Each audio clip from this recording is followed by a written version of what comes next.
ऐसे 3 शिवलिंग जिनके नष्ट होते ही कलयुग का भी विनाश हो जाएगा। आखिर कौन से हैं या 3 सबसे चमत्कारी शिवलिंग? इंसानी सभ्यता का सबसे बड़ा डर यानी प्रलय, वह समय जब विनाश दस्तक देता है, जिससे हर जीवित प्राणी, जानवर, पक्षी, पौधे ऐसे नष्ट हो जाएंगे कि धरती एक बार फिर से आग का गोला बन जाएगी। उसके बाद होगा धरती का पुनर्निर्माण। यह सब काल्पनिक बातें नहीं हैं, बल्कि हकीकत है जो हर धर्म की पुस्तक में किसी न किसी तरह से कही गई है। जैसे ही पाप अपनी सारी सीमाएं लांघ जाएगा, तब प्रकृति सब कुछ नष्ट करने के लिए भिन्न भिन्न तरकीबें चुनेगी, जिसका सबसे बड़ा उदाहरण कोरोना काल था। आज के इस वीडियो में हम जानेंगे उन प्राचीन मंदिरों के रहस्यमय शिवलिंग के बारे में, जिन्हें कलयुग के अंत से जोड़कर देखा जाता है। उनके साथ जुड़ी मान्यताएं सच होने के साथ साथ हमें कलयुग के अंत की तरफ ले जा रही हैं। तो आखिर कौन से हैं यह शिवलिंग? इस सूची में सबसे पहला मंदिर है महाराष्ट्र में स्थित केदारेश्वर गुफा मंदिर, जिसके रहस्य ने फिजिक्स के सारे नियम हिलाकर रख दिए हैं। इस मंदिर की गुफा को 11वीं शताब्दी से प्रकृति और ईश्वर का मिलन कहा जाता है। यह 3 गुफाएं हैं, जिसमें से एक में गहरा तालाब है, जिसकी ऊंचाई पर विराजमान है 5 फुट का एक शिवलिंग।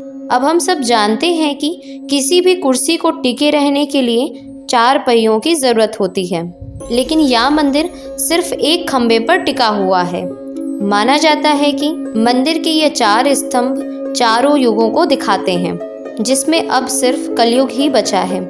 ऐसा माना जाता है कि अगर आखिरी खंभा टूट गया तो दुनिया खत्म हो जाएगी। इसके साथ ही गर्मियों के दौरान शिवलिंग के आसपास के पानी का तापमान भी बदल जाता है। यहाँ पर गर्मियों में पानी बर्फीला व ठंडा होता है, तो वहीं सर्दियों में यह गुनगुना पानी बन जाता है, जो कि अपने आप में एक रहस्य है। अब आसपास के लोगों की और वैज्ञानिकों की माना जाए तो यह खंभा धीरे धीरे टूट रहा है।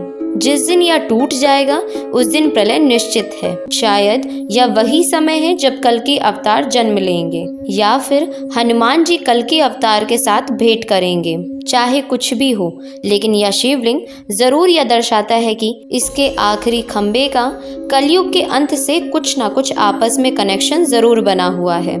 इसी श्रेणी में दूसरा मंदिर है मध्य प्रदेश में खजुराहो के मंदिर में एक मंदिर जिसका लगातार बढ़ रहा शिवलिंग और इसके नीचे मौजूद चमत्कारी मणि दुनिया के सबसे बड़े रहस्यों में से एक है। वैसे खजुराहो में कुल 85 मंदिरों के मौजूद होने के प्रमाण हैं, लेकिन आज सिर्फ 25 ही बचे हुए हैं। लेकिन इसमें मौजूद महादेव को समर्पित मतंगेश्वर महादेव का मंदिर लोगों की आस्था का केंद्र है और वैज्ञानिकों के लिए एक पहेली। मान्यता है कि मंदिर में एक शिवलिंग है जो कि 9 फीट ऊंचा और 4 फीट चौड़ा है, जिसकी हर साल शरद पूर्णिमा के दिन 1 इंच बढ़ जाती है और इसे यहाँ के अधिकारी मेजरमेंट टेप से भी नापते हैं, जो हर साल नापने में पहले की तुलना में हमेशा लंबा ही मिलता है। महादेव को समर्पित यह मंदिर 900 से 925 ईसा पूर्व के आसपास का माना जाता है, जिसे चंदेल शासक हर्षदेव के काल में बनाया गया था। इस शिवलिंग को महामृत्युंजय महादेव के नाम से भी लोग जानते हैं। दरअसल पौराणिक कथाओं के अनुसार भगवान शंकर के पास मरकत मणि थी, जिसे शिव जी ने पांडवों के भाई युधिष्ठिर को दे दिया था।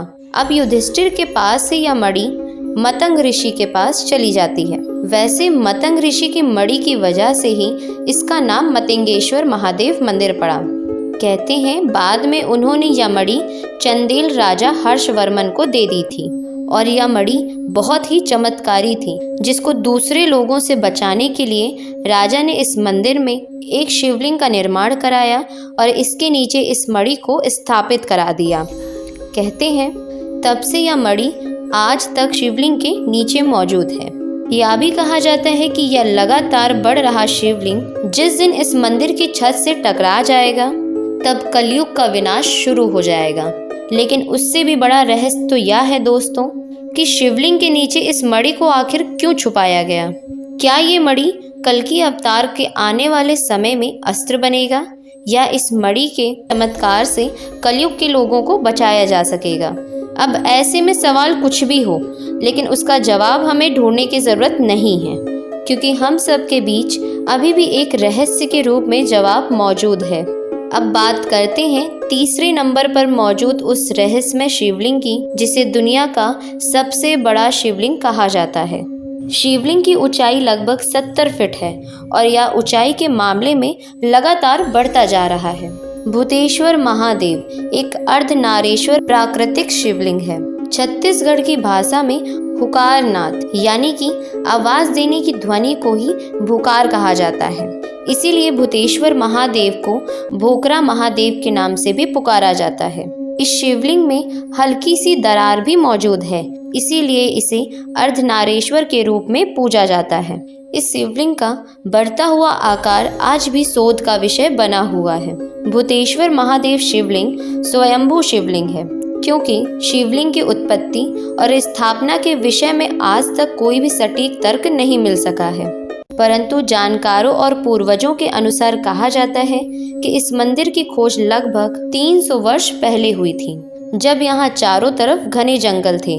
इन घने जंगलों के बीच मौजूद एक छोटे से टीले से आसपास के गांव वालों को किसी बैल के हुकारने की आवाज़ सुनाई दी थी, परंतु जब ग्रामीणों ने वहां जाकर देखा तो वहां ना कोई बैल था और ना ही कोई जानवर। ऐसा देखकर धीरे धीरे ग्रामीणों की आस्था उस टीले के प्रति बढ़ती गई और उन्होंने उसे शिव का स्वरूप मानकर पूजा अर्चना करना आरंभ कर दिया। तब से वह छोटा सा शिवलिंग बढ़ते बढ़ते विशालकाय शिवलिंग के रूप में बदल गया। कहते हैं भूतेश्वर नाथ महादेव के पीछे भगवान शिव की प्रतिमा स्थित है। भगवान शिव, माता पार्वती, भगवान गणेश, भगवान कार्तिकेय और नंदी जी के साथ वहां पर विराजमान है। लेकिन इस मंदिर और शिवलिंग का सबसे बड़ा चमत्कार है इसके शिवलिंग का बढ़ता आकार, जो अपने आप में एक रहस्य है। लोगों का मानना है कि जिस दिन यह शिवलिंग अपने पूर्ण आकार को प्राप्त कर लेगा और जमीन से बाहर निकलकर गिर जाएगा, उस दिन कलयुग का विनाश हो जाएगा। वैसे दोस्तों, हर धर्म अपने आप में विनाश की बात करता है। जहां ईसाई धर्म में आर्मागेडन यानी न्याय का दिन, इस्लाम में प्रलय का दिन और इसी तरह बौद्ध में धर्मनाश माइथोलॉजी, सब में एक ऐसा दिन, ऐसा युद्ध और ऐसी तबाही की बात की जाती है जब सब कुछ नष्ट हो जाएगा और पृथ्वी अपने आप स्थिर हो जाएगी। विज्ञान में देखा गया है कि पृथ्वी हर 10,000 साल में ठंडे और गर्म काल चक्र से गुजरती है। हजारों वर्षों तक यह बर्फ की चादर से ढका रहता है और फिर धीरे धीरे से पूरी तरह से गर्म हो जाता है और इस गर्म और ठंडे चक्र के कारण कई प्रजाति नष्ट हो जाती है। कई लोग यह भी मानते हैं कि ग्लोबल वार्मिंग पृथ्वी का प्राकृतिक गर्म चक्र है, यानी दुनिया के अंत के इन सभी भविष्यवाणियों के बीच यह भी कहा जाता है कि एक मसीहा उत्पन्न होगा। वह घोड़े पर सवार, हाथ में आग जैसी तलवार थामे आएगा, जो सारी बुराइयों का अंत कर देगा और एक नई दुनिया का निर्माण करेगा। हमारे सनातन धर्म में उन्हें भगवान विष्णु का आखिरी अवतार यानी कि कल्कि अवतार के नाम से जाना जाता है। यह दुनिया वैसे दर्द, पाप, बीमारी और पीड़ा से जल्दी ही मुक्त होने वाली है और एक ऐसी दुनिया बनेगी जो स्वर्ग जैसी महसूस होगी। सनातन धर्म में हम इसे सतयुग के नाम से जानते हैं। यह सभी धारणाएं और कहानियां इतनी सच्ची हैं कि यह आज भी एक गहरा रहस्य बनी हुई हैं। कलयुग के अंत के बारे में आप क्या सोचते हैं? क्या सचमुच इन 3 शिवलिंग का और कलयुग के अंत का आपस में कोई कनेक्शन है? हमें कमेंट बॉक्स में अपनी राय अवश्य दीजिएगा और अगर चैनल में नए हो तो चैनल को सब्सक्राइब और वीडियो को लाइक ज़रूर करिएगा। धन्यवाद दोस्तों, मिलते हैं अगले वीडियो में, मिलते हैं अगले ऐसे ही रोचक कहानी लेकर।